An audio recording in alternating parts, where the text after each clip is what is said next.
Okay,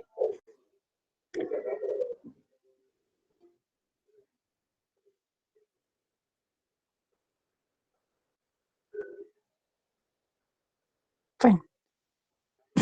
Let us start with the remaining part of module 1.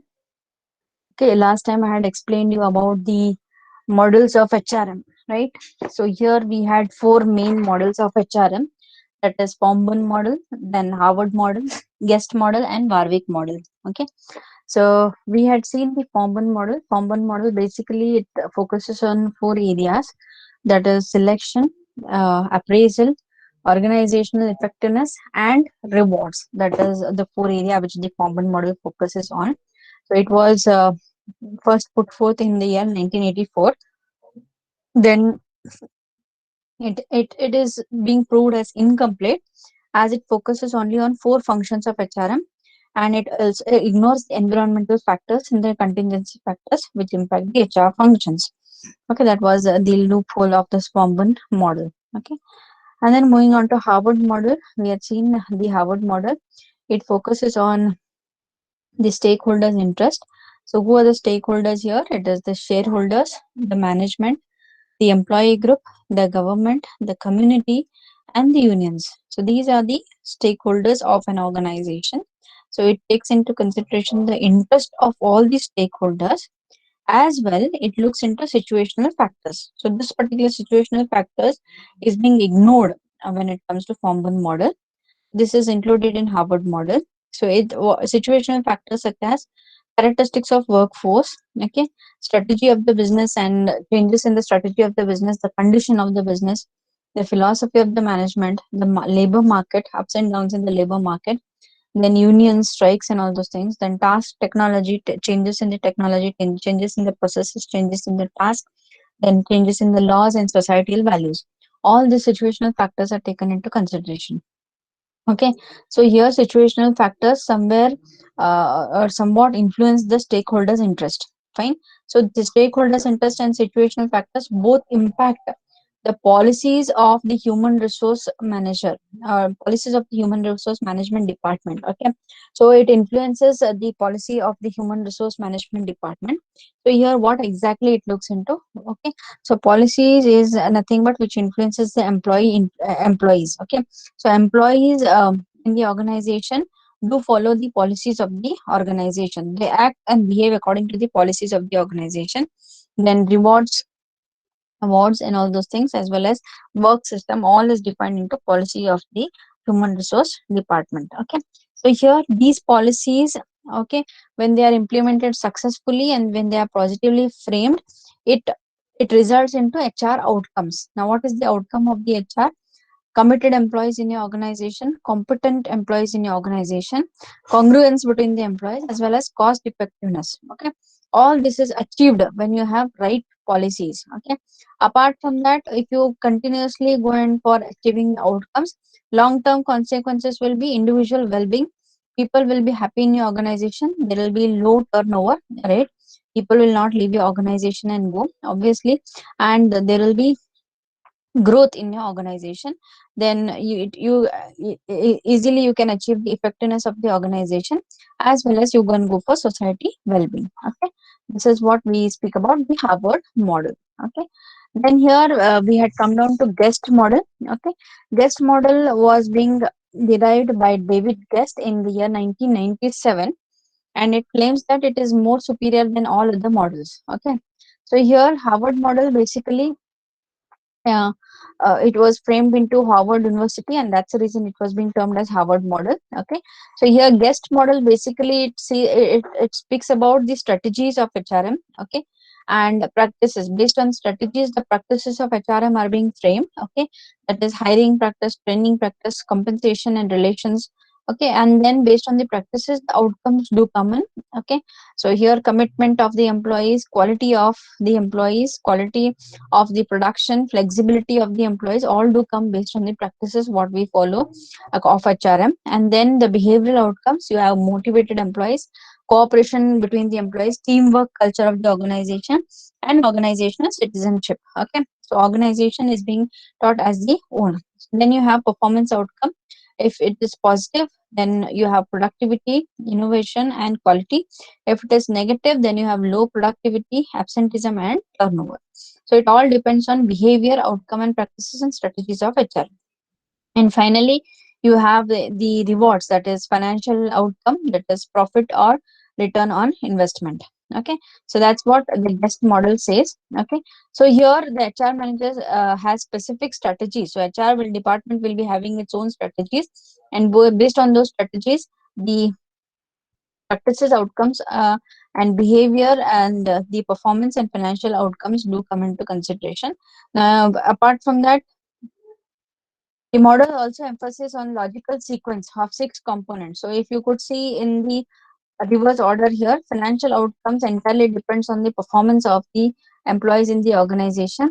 Then afterwards, the performance depends on the behavior, behavior depends on the outcome, outcome depends on the practices, practices depends on the strategies. Okay, so that's what is being explained in the best model. Okay, and this particular model claims to be very superior uh, to others. It is partly justified. Okay, so here it claims that it is very superior, but it is not fully justified. It is partly justified that it may be superior. Okay. And then afterwards, we come down to Warwick model. Warwick model basically it looks into five components, that is outer content, inner content, HRM content, business strategy, and HRM content here. Okay. So Warwick model was developed by two researchers, that is Henry and Pettigrew of the University of Warwick. So hence the name Warwick model came into consideration. Okay. So outer context is macro environmental forces which affect the HR department. Inner content is firm specific or micro environmental forces which do affect the HRM. Okay, as well as business strategies. Okay, and HRM context and HRM content. Fine. So if you could see here, uh, outer content is socio-economic environment, technical, political, legal environment, and competitive. Okay. Inner content is nothing but the culture of the organization within the organization. Outer content is outside the organization, the forces which affect the human resource management. And then inner content is internal environment which affects the human resource management, policies and practices. So here culture, structure, then politics or leadership within the organization, task and technology, business output within the organization. So outer content and inner content, okay, they affect the business strategy content, that is objectives of the business, product market of the business, strategy and tactics of the business. It also brings in a lot of changes into roles, definitions, organization structures, HR outputs, and all those things, right? So that is what we say. Inner content also affects the business strategy as well as the HRM content. Okay, outer content directly affects the business strategy. Okay, directly affects the business strategy as well as the inner content. Okay, outer content, that is socio-economic environment, directly affects the culture of the organization as well as objectives of the organization. Okay, so here when there is a change in inner content, automatically there is a change in the HRM content. Okay, probably the context, I'm sorry, it is wrongly typed here, HRM context. So here flow of HR, work system of HR, reward system of HR, then employer relation, all this keep on changing based on the contents whatever is being put forth here. Okay, so that's what we say the Warwick model. Then afterwards you have the next model, that is model of John Story. Okay, so here model of John Story, it was developed in the year 1989. So it has a holistic approach with a set of interrelated policies. So it is being put forth as holistic approach with a set of interrelated policies with an ideology and philosophy underpinning. So here if you could see, my dear students, uh, the John Story model. Okay, it is based on four aspects. One is beliefs and assumptions. Okay, then strategic qualities, and then role of line managers and key levers. Okay, these are the four aspects on which this particular model depends on. Okay, so here when we speak about the beliefs and assumptions, okay, so beliefs and assumptions, basically it is the beliefs of the organization and assumptions of the organization. Okay, so apart from that, if you could see, my dear students, uh, the strategic qualities. Okay, That is the strategy, quality of the strategies which are framed within the organization, and the quality of the strategies of HR department. And then role of line managers, which we have already seen, the immediate supervisors or are basically the line managers. Okay, apart from that, when we speak about HRs, HR also play a role of line managers. There is a deep relation between the line managers and the HR managers.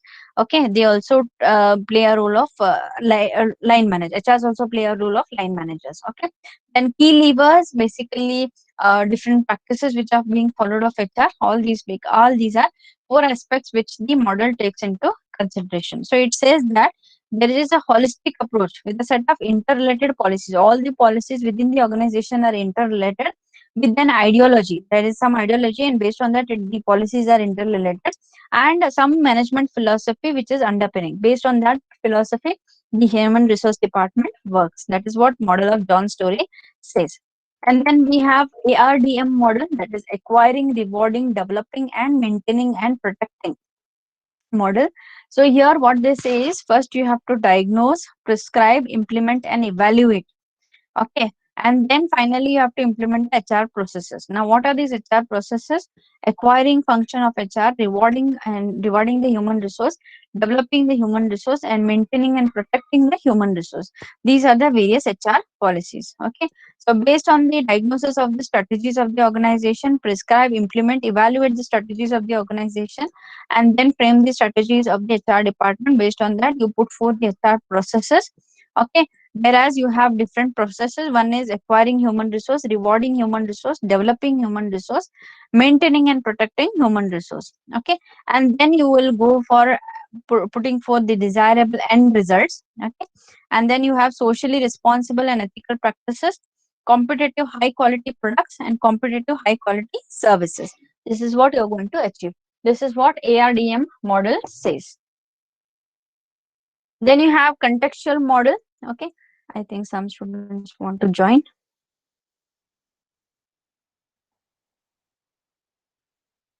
Okay.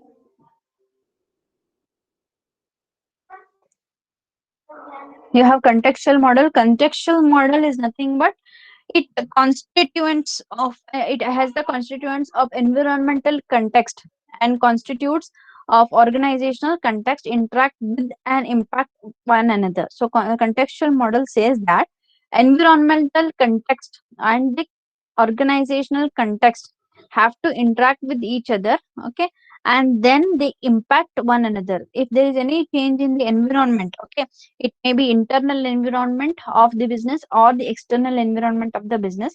Any change in the environment, it directly impacts the organizational context, that is objectives, policies, and procedures, as well as vision and mission of the organization. So that's what we say in contextual model, that these both concepts, that is contextual environmental context and organizational context, interact with each other and they impact one another. So both have to work together, okay, for the success of the organization. Then you have the next model, that is Dave Ulrich HR model. In views human resource as he views human resource as business partner. So Dave Ulrich says that HR department or HR management is a process of the business. Okay, it is a partner of the business. Okay, as well as he views the human resource as administrative expert, change agent, and employee advocate. Okay, these are the various roles the HR plays according to Dave Ulrich HR model. So if the HR plays a role of business partner, administrative expert, change agent, and employee advocate, 100% organization will achieve its objectives. That is what Dave Ulrich HR model says. Then you have integration development, development model. Okay, so it is followed by 10 European countries. This particular model is being followed by 10 European countries, while UK, Italy, and Germany have low integration as well as low development and the fall in professional mechanics square. Okay, so Norway, France, and Spain are categorized as guarded strategists because of their high integration and low development. The Netherlands and Denmark fall in wild west square because of their low integration and high development. Okay, and Sweden and Switzerland are pivotal because of their high integration and high devolvement. Okay, so these are various models of HRM. Okay, any doubts in this particular models, students? Any doubts?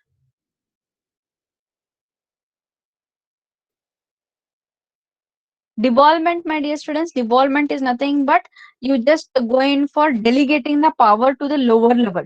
Okay, so here the center, that is the headquarters, whatever are there, they just delegate the power to the lower level, that is regional administration and all those things. Okay, that's what we say about devolvement. So here, if you could say integration development model, 10 European countries do follow it. UK, Italy, and Germany have low integration as well as low development. That is, there is no integration between the departments. There is no integration between the employees, and there is low development. That means too much of powers is not being given. Okay, and the fall in for a professional mechanic square. So Norway, France, and Spain are categorized as guarded strategies. That is, they are high integration. That means every department integrates with each other, but power is not distributed to the lower level. Okay, but Netherlands and Denmark fall in the wild west square because they have low integration and high development. There is no much of integration, but there is high development. Powers is being put forth, and Sweden and Switzerland are pivotal. Okay, so this is what about the models of HRM. Is there any doubts in models of HRM, students? I want reply from your end. Doubts in models of HRM? No, ma'am. Okay, great. Then moving on to evolution of philosophy of personal management HRM. So I have already explained the evolution. Okay, to put a brief here, first phase is basically evolution in relations to personal management. First phase, it focuses, the HR focuses on improving working and living conditions of the workers. Okay, so there are many contributors in this particular field at the first phase: Robert Owen, J.S. Mill, Charles Babbage, Henry Henry Poor. Okay, all these are people who have contributed towards this particular first phase. So this particular first phase basically uh, stresses more on improving the working and living conditions of the workers. Okay, so that was the first step of HR into organizations. Okay, so more focus was there on welfare of the employees. Okay, second phase started with increasing efficiency. So second phase, they looked into increasing efficiency and productivity through introduction of scientific methods in recruitment, selection, training, and so on. So I hope MOB, if you remember, Frank and Lillian Gilbert. Okay, they are time and motion study of F.W. Taylor, Henry Gant, Edward Philin. All these are people who have contributed to the second phase of HRM. Okay, so first phase, there was too much of stress on working conditions, living conditions of the employees. Then secondly, they put stress too much on productivity of the employees. Okay, and then third phase, too much of emphasis on labor welfare and industrial psychology, understanding the relation between the employer and the employee, understanding the relation between the employee and the employee. All these were things which were brought in third phase. Okay, and all the policies of labor welfare, the laws.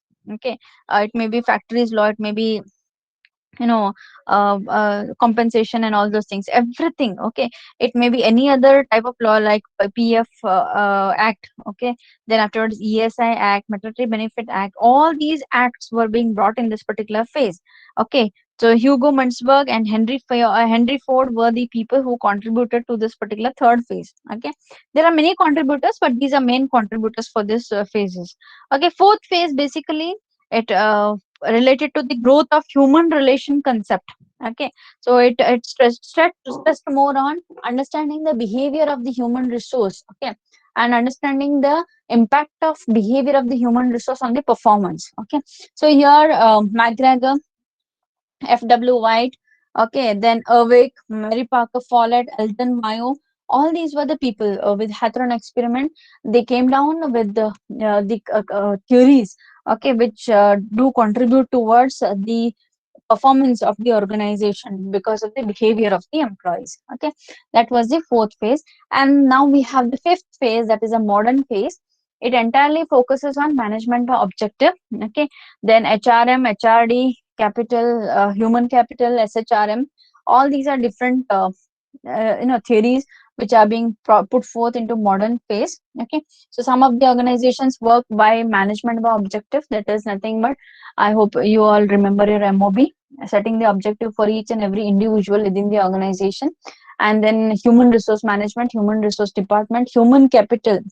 Okay, so there is something called as human resource accounting. So here, how much you have invested and what is the return you have got from that particular employee. Then strategic human resource management. All these are different terms which came down in modern phase. That is a fifth phase. Okay, contributors were Blake and Mountain, Likert. Okay, and then Noots Donnell. Then Sales, Fiddler, Kimball. All these are the people who have contributed in this particular phase. So here, meaning and definition of personal management. So, okay, so personal management, initially when the HR, human resource, got its importance, initially it was not being called as human resource, it was being called as personal management, because too much of focus was there on production, and human beings were treated as the machines in the organization. So they were treated as personals who have come to work, okay, in the organization. So personal function basically is concerned with procuring the human resource, putting the compensation, fixing the right compensation, bringing an integration between the departments, and maintaining of personnel in the organization for the purpose of contributing towards accomplishment of organization's major goals and objectives. So too much of importance or stress was there on organizational goals and objectives, and human resource just was a mean to achieve this organization goals and objectives. Now moving on to HRM, after personal management, because of many contributions, many phases of HR, later on it was being called as human resource management. Human was seen as a resource, an asset in the organization, rather than a personal in the organization, okay, or a means to achieve the objectives in the organization. So human resource management, uh, it put forth the functions of management into consideration, that is planning of human resource, organizing, directing and controlling of human resource, and procurement, development, compensation, integration, maintaining separation of human resource to the end that individual and organization and society objectives are accomplished. Please understand here only accomplishment of organizational goals and objectives. Here in human resource management, you have accomplishment of goal of an individual. Okay, that means individual needs also are satisfied, organizational needs also are satisfied, as well as you also achieve the societal objectives, societal needs. Okay, that's what we say human resource management. So you see many companies going on for CSR activities, corporate social responsibility activities. They try to develop the society also. Okay, then moving on to term human capital. So human capital management basically is a management of human capital, which refers to process that relates to training, education and other professional initiatives in order to increase the level, skill and abilities and competencies. Now here if you see human capital, human is seen as a capital within the organization, and you are going to invest on that particular human. Invest in terms of what? Invest in terms of training, educating the employee, putting professional initiatives within the employee, increasing the level of knowledge, skill and ability and competencies of the employee, okay, which facilitates the personal, organizational, social and economical well-being. So these are the three definitions of personal management, human resource management and human capital. Then you have the term HRD, human resource department. It entirely aims on developing competencies of employees which help in meeting out the requirements. Okay, so here it entirely focuses on putting the right person in the right job so that the objectives of the organization are being met. Okay, so here you are just trying to put forth, understand the competence of the employee. You are going to have you are going to meet out the requirements of the organization by matching the competencies of the employee to the current job vacancies whatever are there, and then you have SHRM, okay, strategic human resource management, which is the right term now at present. Okay, so here HR is being seen as a strategic partner. So you have strategic human resource management. It is nothing but formulation and execution of HR policies and practices which create and develop human capital, the organization requirement to accomplish strategic objectives. So you're developing the humans within the organization who are competent enough to meet the requirements of the organization as well as accomplish the strategic goals of the organization. That's what we say strategic human resource management. Okay. Moving on to changing environment of human resource management. Okay, so here when we speak about changing environment of human resource management, you have a lot of changes which have taken place in human resource management because of technological challenges. Okay, so here you have a lot many changes in the technology. You have lot many softwares which have come in the field of HR, wherein those are being utilized. A lot of calculations are there. Okay, it's no longer traditional HR. And then you have empowerment of frontline employees. Okay, so you have to empower the frontline employees. Power is to be given to them to bring in a lot of innovation and creativity within the organization. Then explosion of knowledge based industries. So you have the explosion of knowledge based industries. So n number of knowledge based industries are there which are very much technologically upgraded. Okay, which have a lot of creative ways of working, which have a lot of creative processes being put in. Okay, and all these things basically have brought in the change in HRM and brought made HRM human resource management very challenging task. Okay, then basis of power in changing. Okay, so here basically the power keeps on changing. Okay, so here basically when we speak about the human resource department, okay, human resource department is considered as a strategic partner of any organization, and all the powers are being given to human resource department. Okay, certain times what happens is the power the human resource department is given the power to empower the employees and empower the departments. So here it keeps on changing. Fine. Then you have workforce diversity due to globalization. You have n number of country people working together, n number of gender people working together. Okay, caste, creed, and all they work together under one roof. Okay, that poses a everything has been changed. That means HRM activities keep on changing because of that. Probably when you have n number of cultured working people, countries people working in the organization, you have to have a separate setup for training and development for those people, separate setup of performance management or performance appraisal for those people. And then you have globalization.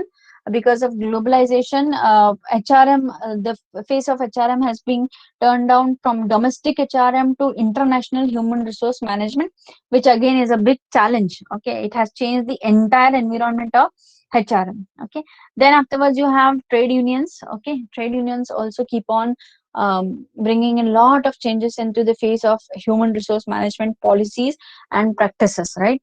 Then you have changing nature of jobs, statutory obligations, others. So lot many statutory obligations will be there. Lot many changes in laws will be there. Okay, so recently I think some years back there was a law of there was a change in Maternity Benefit Act. Okay, so the number of leaves were increased for women employees within the organization. Okay, all these different changes whatever are there, they start changing the environment of the human resource management. Okay, then you have role of managers, that is changing role of HR managers. So here if you could see the role of HR managers is one is conscious role. So it reminds the management of its morals and ethic roles. So many a times businesses go out of their moral and ethics. Okay, you find very few businesses which follow the ethics and which are very much following the morale. Okay, so here HR department has the role of conscious making the business the management conscious about following their morals and ethics. Okay, so here that becomes a very challenging role for HR. Okay, so here every time the management has to be reminded that you have to follow the ethics, you have to follow the morals, you cannot go in this particular way. But the business or the management will always think about the benefits, right? So how can you balance that? That is one of the manager's role, which is having a lot of importance right now. Then line and staff role, HR has to interfere into line role as well as staff role. Okay, we have seen line and staff very no we have discussed it in the previous classes, right? So counselor and advisor role, obviously HR has to play a role of counselor and advisor. has to play a role of a mentor, and it has to play a role of mediator, as HR is sandwiched between top management and lower level management. Then also has to play a role of trainer and developer. Okay, so here you have to be a trainer, as well as you have to plan for career of the employees. Then you need to be into strategic role also. You need to be into discussions of the strategic goals of the organization. You need to play a role of change agent, decision making, functional roles, that is procurement, development, compensation, integration, and maintenance, leadership roles, employee advocacy roles. Okay, so you have to become a role advocate of the employee, right? You have to see to it that employees problems are being sorted out, then boosting the performance of the employees and others. Okay, so these are all roles which are being played by the HR manager. Now moving on to development of personal management HRM in India in detail, if you could see. So personal management, okay, which was a term initially which was being introduced, and then you had HRM and developing India. Okay, at a slow pace things started developing. So coming up with the institution. So right now what happened is, as the HRM term was developed in India, human was seen as a resource or asset of the organization. A lot of institutions came up, institutions of labor officers came up as a result of recommendations made by Royal Commission of Labor in 1929-31. Okay, so enactment of Bombay Disputes Conciliation Act was the first act which did come into consideration in 1943. Okay, there were a lot of disputes basically into textile industries. Okay, because of that, the Bombay Dispute Conciliation Act came into consideration in 1934, and then there were a lot of establishment of labor departments by Indian jute mill associations. Okay, and then enactment of Industrial Employment. Okay, Standing Orders Act 1946 was the second act which was being introduced. Industrial Dispute Act 1947, first act after independence, and then Factories Act 1948 came into consideration. This is how the development of HRM took place in India specifically. Okay, initially there were labor offices. Okay, they came up with the institution of labor office when there was conflicts between employer and employee, and then this particular recommendation was being made by Royal Commission of Labor, and then they started with Bombay Dispute Conciliation Act, and then the labor department was introduced by Indian Jute Mills Association, and then they came up with Standing Orders Act and Disputes Act and Factories Act, and then finally they established a Xavier Institute of Labor Relation in 1949. There was a separate institution which was introduced for the studies of HRM, studies of HR, human resource, that is Xavier's Institute of Labor and Relations in 1949. And later, the emergence of several institutions and departments in universities imparting courses in personal management and human resource management came into consideration. And then finally, they went in for appointment of personal officer in chemical company in Bombay in 1951. So there was a personal officer who was being appointed in 1951. Labor officers undertaking labor welfare activities were being recruited, and then personal managers undertaking industrial relations, that is IR, industrial relations and legal matters also were being introduced in the organization. And then there were enactment of several acts related to labor matters, and then finally labor reforms being taken by Modi government since 2014 to 15. There were n number of labor reforms which are taken by Modi government since 2014 to 15. Okay, all these are various developments which happened in India in the field of human resource management. Now moving on to factors influencing human resource management. So first factor, you have external factors and internal factors. So when we speak about external factors, okay, so you have these external factors do affect human resource management are economic, socio-cultural, technological, political, legal, and professional associations. All these are the different factors which influence human resource management. Okay, so when you speak about the first factor, that is economic factor. Okay, so here when you speak about the economic factor, basically the conditions in the economy, okay, do put forth the HR department, it influences the human resource department activities. Okay, that is the first factor, that is economic factor. Okay, then you have social technological factor and all those things, right? So here when we speak about the economical factor, one thing which comes into consideration is inflation. Okay, inflation, deflation of the country. Okay, that also poses a lot of a lot of effect on the HR activities within the organization. Okay, so here national income is taken into consideration. Okay, that is one of the things which do come into consideration. Then afterwards you have socio-cultural factors. Now in economic factors, if I take inflation as one of the part which affects the HR department, so as the inflation raises, okay, inflation is nothing but rising price or continuous rise in the price of the commodities.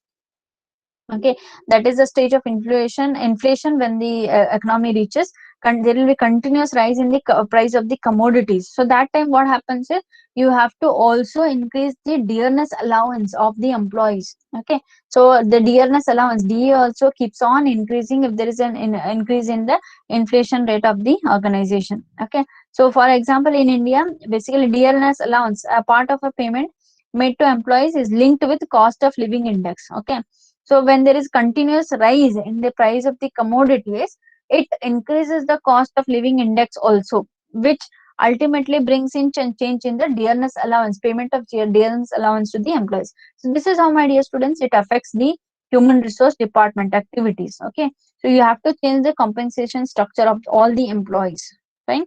And then you have socio-cultural factors. It is nothing but it affects various aspects of organizational operations, including human resource management. Okay, so here you know point of view, attitude, beliefs, desires, expectations, and customs of the society at a given point of time are also important to be considered. Okay, so these factors basically determine expectation of the society from the organization. Okay, views towards social status of the jobs in the organization, views towards achievement of work, views towards authority structure, all these do come into consideration. Workforce mobility, then afterwards unions, role of unions in the human resource management. So here social cultural factors also do affect the activities of the HR department. Okay, then you have technological factors. It is nothing but consist of some total of knowledge providing ways to do the things in a better way. Okay, so these include inventions and innovations in the techniques which affect the ways of doing the things. So you, here again, this affects the activities of the organization. You have to have people who are very much well versed with those technologies, or you have to train the employees on that particular technology and make them accept that particular change of technology. Then you have political and legal factors. These include political system of the government. Okay, then role of the government in business, various government policies which are being framed, which affects the operations of the business, laws framed by the government both at the central level and the state level. All these do come into political and legal environment which affect the human resource activities. Then you have professional associations. So for every major profession, there is professional association. Okay, so a professional association basically consists of organizations and individuals whose membership is based on common profession, scientific or technical aims. Okay, so the representative body of professionals is needed to regulate and develop the professional activities. For this purpose, in India we have National Institute of Personal Management, that is NIPM. Okay, we have SHRM, Strategic Human Resource Management, which do have a code of ethics to its members that aim in governing the behavior of behavior in performing their duties related to managing the human resource within the organization. So all the HRs are connected with these professional associations, and they come up with the code of conduct. Okay, or the code of ethics, which is to be followed by HR department of all the organizations. This is all about the external factors. Moving down to internal factors. Okay, so internal factors are the factors within the organization which affect the human resource practices. Okay, so in an organization, human resource management works with overall perspective provided by the organization. So first factor which influences the HR practices in the organization is strategy of the organization.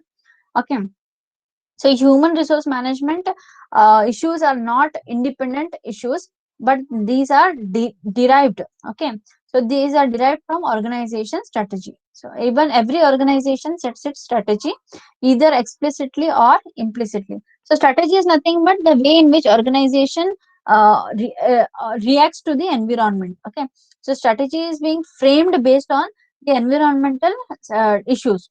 Okay, and what happens is when HR department goes in uh, for putting on the practices, it has to abide by the strategies of the organization. Okay, so therefore it must deploy and utilize the human resource keeping in view the strategy of the organization. So its implementation is that HR strategy should be talked out in the light of organization strategy. So if there is any change in the organization strategy, automatically HR strategy also changes, and finally the practices of HR also should change. Okay, so here a lot of problems do happen when we speak about the sudden changes in HR strategies. So HR strategy basically is formulated within overall framework provided by the corporate level and the business level strategy. Depending on the nature of corporate strategy, human resource management practices are being followed. Okay, that is one of the internal factor which influences the activities of HR. Okay, then you have the next factor, that is culture of the organization. So it is another factor that shapes human resource management practices. Organization culture is nothing but set of assumptions, beliefs, values, and norms that are shared by an organization members. Fine. So these are there. There are two types of elements which define the culture of the organization: abstract and element and material element. So abstract element are internally oriented and include values, beliefs, attitude, and feelings. Material elements are externally focused, include buildings, personal dressings, products, etc. Every organization, being a social entity, develops within its culture system with some unique mode of behavior. Okay, so these unique mode of behavior distinguish one organization from the other organization. So culture of the organization is very important factor, and if it affects the process of the organization as well as processes of the human resource department as well as practices of the human resource department. Fine. So then you have the next one which influences the HR practices, that is trade unions. Fine. So though trade union is in an organization is a separate entity, okay, it has been treated as internal factor of the organization. Okay, so here trade unions, basically when you speak about trade unions, the government has given all the authority to for the employees to form a trade union. So employer or the management do not have any interference in the trade unions, so they cannot stop framing of trade unions. So some of the companies will be having two or three trade unions, some of the companies will be having eight trade unions, right? So trade unions generally are being seen as a troublemakers within the organization. So here what happens, generally trade unions affect the recruitment of the employees, their development, employee development, compensation fixation, as well as industrial relations. All these are various practices of HR which are being affected due to trade union. So generally there will be an agreement between management and the labor. Okay, which is reached at collective bargaining. That means collectively the management and the trade unions do bargain and mutually they agree to certain terms and conditions. Okay, so here basically that is how the practices of the HR keeps on changing. Okay, based on the agreements as well as based on the demands of the trade unions. Fine. And then you have the financial position of the organization. Okay, so here other factors are enduring in shaping human resource management practices. Organizational financial position affects human resource practices. Okay, so here whatever till now whatever we have seen, it influences the human resource practices, but here this particular factor, that is organizational financial positions, it brings in lot of changes. Okay, it restricts the HR department practices. That is what we say in organizational financial position. So high profitable periods bring higher bonus, while unprofitable periods may result in no bonus or any bonus. Okay, except the statutory bonus, whatever is there. Though many organizations tend to possess that employees are their most important assets, they manage their human resource as if the employees are most important expense. Okay, that is the fact of many of the organizations. They tell that human resource is the asset of the organization, but still they think that human resource are the expenses of the organization. Therefore when financial difficulties experienced, the axe falls first on the employees. Whenever there is a financial difficulty in an organization, the axe first falls on the employees. They cut down the wages, they cut down the jobs. Okay, first thing is what they do. That is where the human resource practices are again affected. So this is evident by substantial employee layoff during the economic slowdowns. On the other hand, employee stock options, profit sharing, performance incentives, when the result of the financial position is positive.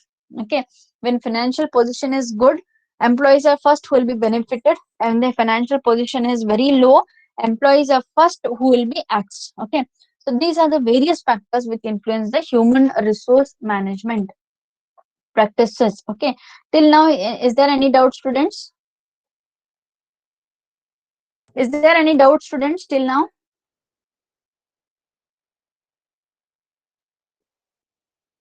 Yes, students, any doubts till here? No, ma'am. Okay. So HR and firms performance. Moving on to HR and firms performance, which is the last part of module one. Okay. So here, according to the research-based view, RBV, okay, firms can achieve a competitive advantage if they have the best people on board. That is the truth. Okay. So if firms have the best people on board, they can achieve competitive advantage in the market. So these people should have knowledge, skill, ability that are very much rare. So you need to have the people in your organization whose knowledge, skill, and ability is rare, hard to imitate. That means none of the competitor can imitate it. Should be very valuable, and it should have lack of substitutes. That means competitor should not have any substitute of your the human resource what you have. If that is there, then 100% you can achieve the competitive edge. So, however, research-based view is highly abstract idea that provides little practical guidance for HRM. Okay, nor for HRM researchers. So that's what we say here. It's just a practical idea what is being given here, that if you have rare people, hard to imitate, valuable, and lack of substitutes, you will be having competitive edge. But basically, it may not be very much possible according to the research what is being done in the field of HR. So when you speak about HR and HRM and the firm's performance, these are interrelated terms. So if you have practices of the HRM which are very competitive, okay, then 100% the firm achieves a lot of profits, and firm performance also is very high. Okay, so high performance work system is very much required. If there is high performance work system, you will be having low turnover. That is, people will not leave your organization. You will be having satisfied workforce. Okay, then lower cost. You will not be investing too much on training and all those things. The cost will be very less, or you will not be investing on every time recruiting the people because the turnover is very low. Then interesting jobs, you start creating interesting jobs, absenteeism rate is low, then higher profits will be there, higher quality, satisfied customers, higher sales, higher innovation, knowledge sharing, and greater productivity. That terms into as high performance work system. HR has to see to it that it achieves high performance work system. Then only the firm's performance will be very high. Then second thing what they have to do is conditions that contribute to high performance. They have to create conditions which contributes to high performance. One is teamwork. They have to bring in teamwork. They have to bring in empowerment to the employees, give the powers to the employees. They have to go in for knowledge sharing between the employees, bring in job satisfaction, and work according to the ethics. Okay, if that is being done, then you have you are creating conditions which contribute to high performance. Then teamwork and, and empowerment. Obviously, a popular way to empower employees is to establish self managing work teams. Okay, so you create self managing work teams within the organization, bring together variety of knowledge, feeling of being part of a team may also improve job satisfaction and output quality. Managers need to provide support, open communication, and resources to the employees so that they support the self managed work teams within the organization. Knowledge sharing is one of the important tasks when it comes to improving the performance of the employees in the organization. Okay, so here you have learning organizations right now. Each and every employee in the organization have to keep on learning. Okay, so this is type of organization in which people continuously expand their capacity to achieve the results they desire. Okay, so here people grow as well as the organization grow. So continuous learning will be there of the employees. Every now and then they'll be gathering information, applying the information, putting forth in their decisions, and then they continuously keep on learning new things. Okay, so learning culture in the organization is being rewarded. Okay, so people who learn and create something within the organization, contribute to the growth of the organization, are rewarded, promoted, supported by the managers, and then you include it into the objectives of the organization. That is what is being put forth in this particular HRM and firm's performance. This is the end of your module 1, students. Okay, so if you have any doubts, shortly I'll be sharing the notes of module 1. If you have any doubts in module 1, in the next session you can ask me. I will reply back to you. Okay, right. Thank you very much, students. Any doubts till your module 1? Yes, students, module 1, any doubts?